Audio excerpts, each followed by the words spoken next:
YouTube? Just want to make this video real quick. Like, I guess you can say, not instant reaction because I'm kind of recording this the next day. Waiting for NFL Sunday to get going. So I definitely want to record this as quickly as possible. This is just what I have to say to folks about NIU football. NIU has been getting wins like this, I mean, you could say the past 2 decades now. Like, this ain't really new. Like, NIU, they call them Boneyard Victories, Boneyard wins. Is every win we get against a, Power 5, I guess now Power 4, but a Power 5 team. Every win against a ranked team, which that one might not necessarily be accurate. I don't think it's necessarily against ranked teams because, like, let's say we play another ranked team in our own conference. I don't think that's how they really, for the most part, Boneyard Victories have always essentially been wins against Power 5 schools and or independents. So, for instance, we've beaten Wisconsin. Like, people don't realize like that, but NIU has a win against Wisconsin in its history. Are there plenty of times where NIU has lost to Wisconsin? Yeah. Right? But that just goes to show, it's like, this is a team that is beating programs, beating schools that on paper, it shouldn't happen. Right? We're not playing a video game. We're not talking about NCAA. We're not talking about college football 25. We're talking about real life. We're talking about schools and programs that have millions of dollars that typically are bringing in 4-star and 5-star recruits yearly, right? Somebody put out an image and it showed how many 5-star recruits Notre Dame had, how many 4-star recruits Notre Dame have, and then how many 3-star recruits. NIU does not have above a 3-star recruit. We don't have anything above that. Not that I know of. I don't know if we ever have had anybody above a 3-star at the most. I want to say Ontario Brown, he has to be one of the highest recruits we've gotten in a hot minute. You got to keep in mind, he's a senior now. Like, he has been here the last 4 years. I want to say he got playtime as a true freshman. He's never redshirted. He has played all 4 years. So that dude has to go pro. So what y'all saw wasn't a fluke.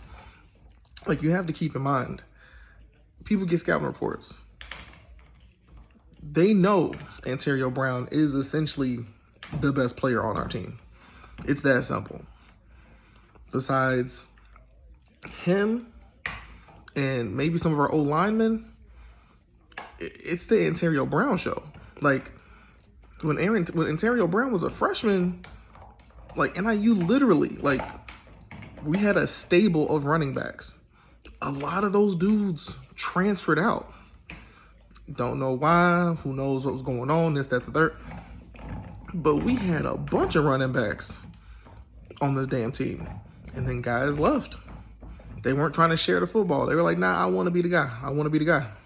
And I get it. You don't want to be in a room with 7, 8 running backs trying to get touches. So you had guys who transferred out. You got injuries that happened. But Ontario Brown's the guy.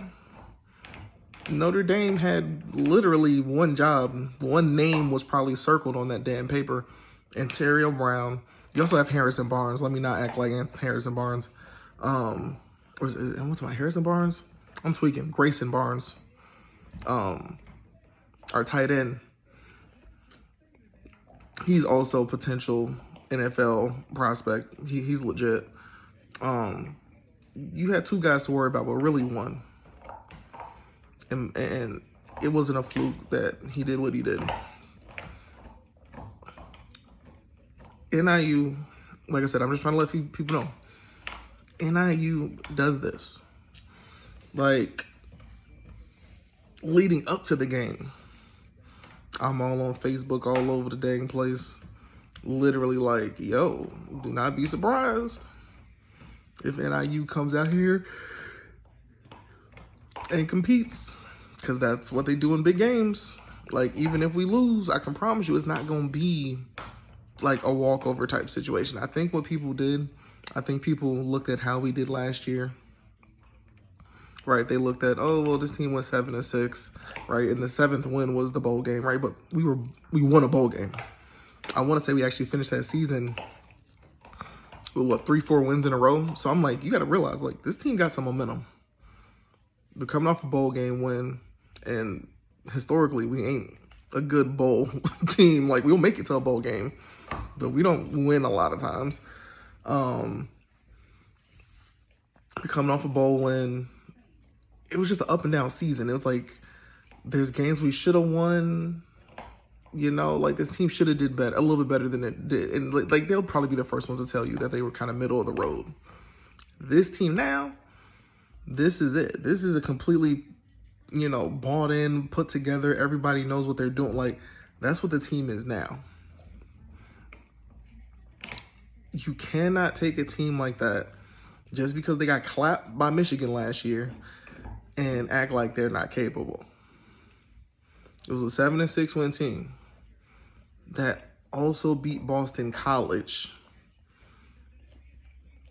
Yeah, we got killed by Michigan, but they also beat Boston College. Fast forward to now, and I mean, we don't know what the season is going to completely pan out to be for Boston College, but you can say for the most part, Boston College has gotten off to a good start. So, yeah. NIU historically beats these teams. Whenever NIU, I want to say the Boneyard Victories are primarily NIU beating a Power 5 school or independent. And for the most part, the schools that would have classified as a Boneyard Victory would have only really been BYU and Notre Dame. So we beat BYU when they were still an independent. So before they were in the Big 12. We've beaten BYU. We've beaten Notre Dame now. So we basically can check off the list of the 2 independents that would have qualified.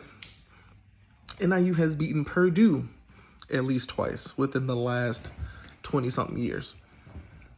NIU has beaten Kansas twice. NIU has beaten, I feel like I'm missing another big one, but like, NIU's beaten Nebraska. NIU has gone into Nebraska and beat Nebraska. They beat teams. They show up in these big games. If you even go back and look historically at the teams, look at the games where we were not supposed to win, they were competitive. It's that simple. People should be used to this by now.